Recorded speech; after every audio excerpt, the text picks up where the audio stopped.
Confiabilidade de radiação tem se tornado um assunto cada vez mais importante no design de circuitos robustos.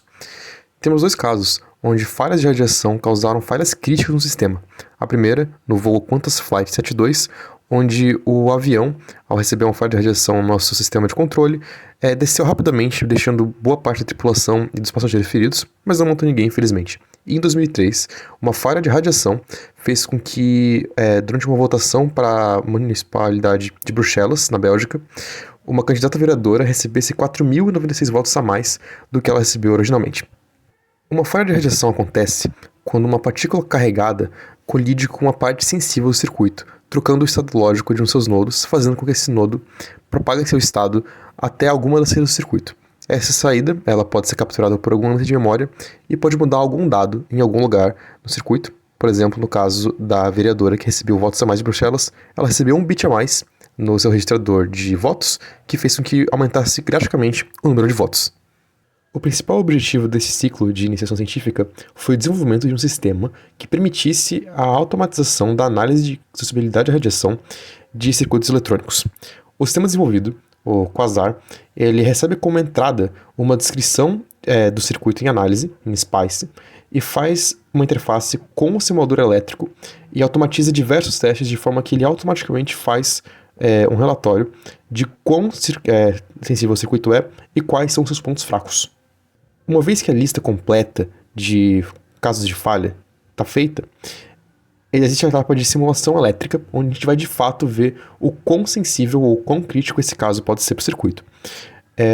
A falha ela é simulada como um pulso de corrente no modelo duplo exponencial, como descrito em artigos acadêmicos da área, e uma busca binária é realizada para encontrar qual que é a menor intensidade, ou seja, qual que é a menor corrente que vai fazer com que essa falha seja propagada por uma saída com uma intensidade mínima a atingir metade do VDD de saída.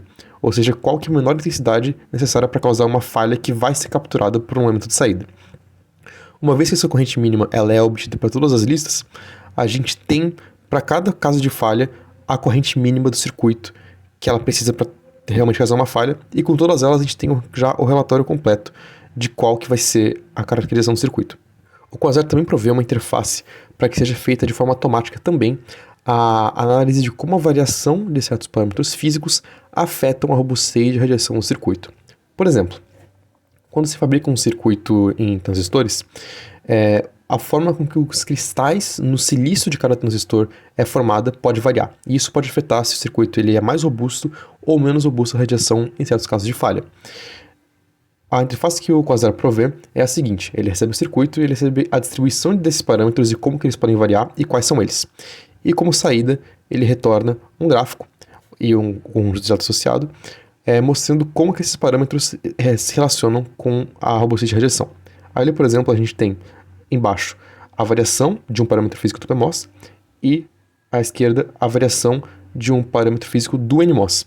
À direita a gente tem qual que é a intensidade mínima da corrente necessária para que a falha aconteça.